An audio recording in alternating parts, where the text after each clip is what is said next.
अस्सलाम वालेकुम एवरीवन। आज का हमारा टॉपिक है डब्ल्यूबीसी। डब्ल्यूबीसी का फुल फॉर्म होता है व्हाइट ब्लड सेल, जिसका दूसरा नाम ल्यूकोसाइट्स भी है। डब्ल्यूबीसी को हम ल्यूकोसाइट भी बोलते हैं। तो आइए डब्ल्यूबीसी को स्टार्ट करते हैं। ये जो डब्ल्यूबीसी है ये कलरलेस होता है। क्यों? क्योंकि इसमें हीमोग्लोबिन प्रेजेंट नहीं होता है। जो आरबीसी था उसमें हीमोग्लोबिन प्रेजेंट था, जो आरबीसी को रेड कलर प्रोवाइड कर रहा था। क्योंकि डब्ल्यूबीसी में हीमोग्लोबिन प्रेजेंट नहीं होता है इसलिए ये कलरलेस होता है। ठीक, दूसरा पॉइंट है इसमें न्यूक्लियस प्रेजेंट होगा। ठीक है, जो डब्ल्यूबीसी है ये न्यूक्लिएटेड है। हमारे आरबीसी में न्यूक्लियस एब्सेंट था लेकिन डब्ल्यूबीसी में न्यूक्लियस प्रेजेंट रहेगा। They are nucleated. फिर थर्ड पॉइंट है कि जो हमारा आरबीसी था वो बहुत सारा मिलियंस में प्रेजेंट था, लेकिन जो डब्ल्यूबीसी है ये उसके कंपेयर में बहुत कम रहता है। ये सिर्फ 6000 से 8000 mm पर क्यूब ऑफ ब्लड, यानी सिर्फ 6000 से 8000 mm पर क्यूब प्रेजेंट रहता है हमारे ब्लड में। ठीक, फिर फोर्थ पॉइंट है कि WBC are generally short life. हमारा आरबीसी जो था उसका लाइफ स्पैन क्या था, उसकी जिंदगी कितनी थी? 120 डेज की। और जो हमारा डब्ल्यूबीसी है इसकी जिंदगी बहुत कम है, इसकी जिंदगी छोटी होती है। They are short life.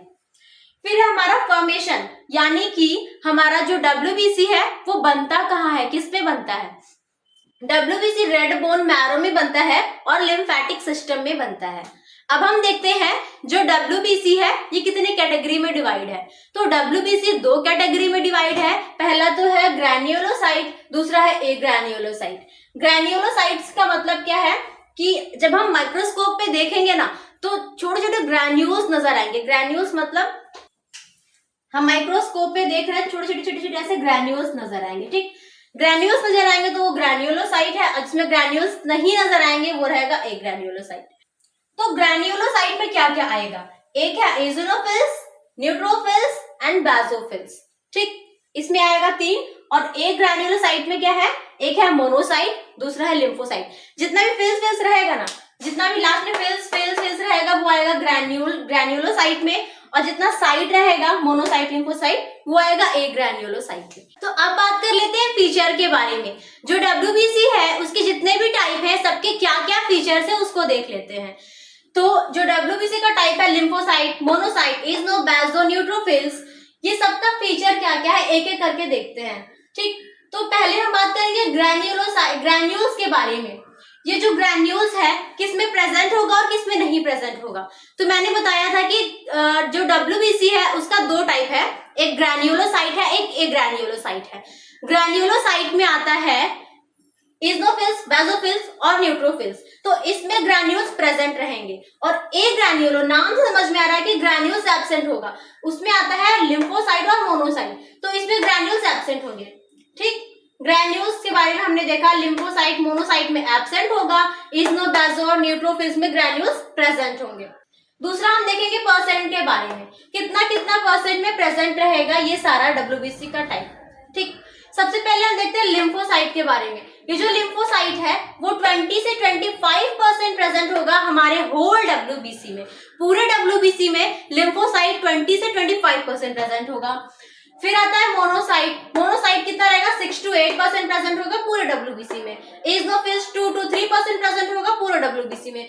और बेसोफिल्स सिर्फ और सिर्फ 1% प्रेजेंट होगा। और जो न्यूट्रोफिल्स है ये 60 से 65% प्रेजेंट होगा हमारे होल डब्ल्यूबीसी में। ठीक, अब हम बात करते हैं न्यूक्लियस के बारे में।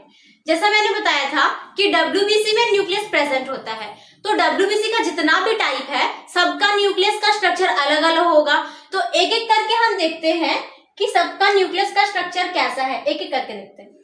सबसे पहले हम देखते हैं लिम्फोसाइट का। जो लिम्फोसाइट है उसके न्यूक्लियस का स्ट्रक्चर राउंड शेप्ड है। ठीक, जो मोनोसाइट है इसके न्यूक्लियस का स्ट्रक्चर ये देखिए किडनी के शेप का है। ठीक, बीन शेप का है, इसे हम बोलेंगे बीन शेप। फिर आता है एजनोफिल्स। एजनोफिल्स है, इसका स्ट्रक्चर कैसा है? बाइलोब्ड है, एक लोब दो लोब। ठीक, ये बाइलोब्ड है, हेडफोन होता है ना, हेडफोन की तरह इसका स्ट्रक्चर है। 1 लोब, 2 लोब, 2 लोब है ना, तो इसे हम बाइलोब बोलेंगे। और इसमें ग्रैन्यूल्स प्रेजेंट होंगे क्योंकि ये ग्रैन्युलोसाइट का टाइप है। ठीक, इजनोफिल्स, बेसोफिल्स, न्यूट्रोफिल्स ग्रैन्युलोसाइट का टाइप है, इसलिए इसमें ग्रैन्यूल्स प्रेजेंट होंगे। और ये इसमें 2 लोब है इसलिए इसका नाम है बाइलोब। फिर आता है बेसोफिल्स। इसके न्यूक्लियस का स्ट्रक्चर कैसा है, देखिए एस शेप्ड का है, इसलिए हम इसको एस शेप भी बोलते हैं। और इसमें कितना लोब है, 1 2 3, 3 लोब प्रेजेंट है ना, तो इसे हम बोलेंगे ट्राइलोब, ये इसे हम बोलेंगे ट्राइलोब। और साथ ही साथ इसमें भी ग्रैन्यूल प्रेजेंट होगा क्योंकि ये ग्रैन्युलोसाइट का टाइप है। फिर न्यूट्रोफिल्स, इसके न्यूक्लियस का स्ट्रक्चर कैसा है, देखिए मल्टी लोब, इसमें बहुत सारा लोब दिख रहा है ना, बहुत सारा लोब दिख रहा है, इसे हम बोलते हैं मल्टी लोब। ठीक, सबके न्यूक्लियस का स्ट्रक्चर देख लिए। अब हम देखेंगे फंक्शन के बारे में। तो जो हमारा लिम्फोसाइट होता है, लिम्फोसाइट में 2 टाइप होते हैं, एक बी लिम्फोसाइट, एक टी लिम्फोसाइट। तो जो बी लिम्फोसाइट है इसका फंक्शन क्या है, ये एंटीबॉडी बनाता है। बी लिम्फोसाइट एंटीबॉडी बनाएगा और फॉरेन पार्टिकल से लड़के हमारी बॉडी को प्रोटेक्ट करेगा। एक है टी लिम्फोसाइट, इसका फंक्शन क्या है, ये इम्यून सिस्टम के लिए रिस्पॉन्सिबल है, यानी अगर पैथोजन एंटर किया बॉडी में, अगर इम्यून सिस्टम स्ट्रांग है तो हमारी बॉडी को प्रोटेक्ट कर लेगा, ठीक, हार्म नहीं होने देगा। पहले आया था बी लिम्फोसाइट जो कि एंटीबॉडी बनाता है, फिर आता है टी लिम्फोसाइट जो कि इम्यून सिस्टम के लिए रिस्पॉन्सिबल है। जैसे कि कोविड के टाइम में बोलते थे इम्यूनिटी स्ट्रांग करके रखने के लिए, जिसका इम्यूनिटी स्ट्रांग होता था उसको कोरोना वायरस अटैक नहीं कर पाता था, क्योंकि वो खुद ही फाइट कर लेता था और हमारे बॉडी को प्रोटेक्ट कर लेता था। ठीक, वीक जिसका इम्यून रहता था उस पर अटैक करता था, है ना। अब बात करते हैं इजनोफिल्स के फंक्शन के बारे में। ये सप्रेस करता है एलर्जी को सप्रेस करेगा, यानी जैसे कि अगर किसी को एलर्जी रिएक्शन होती है, सनलाइट के डायरेक्ट कांटेक्ट में आता है तो रैशेस हो जाते हैं, या बहुत सारे डस्ट पार्टिकल के कांटेक्ट में आता है तो छींक आने लगती है। ठीक, तो एलर्जिक रिएक्शन को ये सप्रेस करते हैं। अब देखते हैं बेसोफिल्स के फंक्शन के बारे में। जो मास्ट सेल होता है वो रिलीज करता है हिस्टामिन, हेपारिन, सेरोटोनिन। ठीक, तो जो हिस्टामिन है ये वेजोडाइलेटर है, और जो हिस्टामिन है ये रिस्पॉन्सिबल होता है एलर्जी रिएक्शन के लिए। जितना ज्यादा हिस्टामिन रिलीज होगा उतना ज्यादा एलर्जिक रिएक्शन होगा।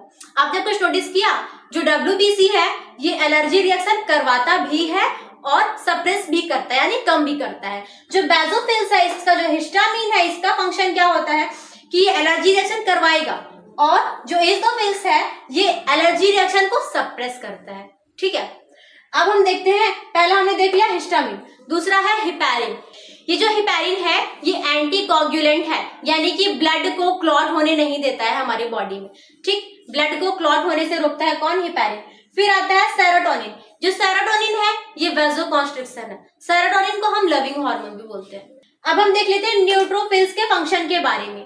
जो न्यूट्रोफिल्स है इसका फंक्शन भी फैगोसाइटोसिस होता है, ये भी फैगोसाइटोसिस करता है, यानी कि बैक्टीरिया को एनगल्फ करके किल कर देगा, हमारी बॉडी को प्रोटेक्ट करेगा। ये जो न्यूट्रोफिल्स है ये बहुत सारे लार्ज नंबर में प्रेजेंट होता है, मतलब बहुत ज्यादा प्रेजेंट होता है।